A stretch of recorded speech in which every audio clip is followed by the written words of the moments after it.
সকাল বিকাল নির্জনে একা একা বসে একাকিত্বভাবে এই দোয়াটি 3 বার পাঠ করবেন।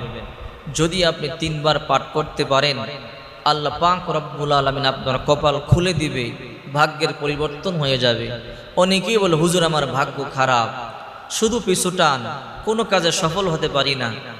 যদি আপনি এই দোয়াটি সকাল এবং বিকালে নির্জনে বসে একা একা আপনি 3 বার পাঠ করতে পারেন, আল্লাহ পাক রব্বুল আলামিন অবশ্যই আপনার কাজকে সফল করে দিবে, আপনার মনের ইচ্ছা পূর্ণ করে দিবে এবং প্রতিটা কাজে আপনি সফল হবেন, সফলতা পাবেন।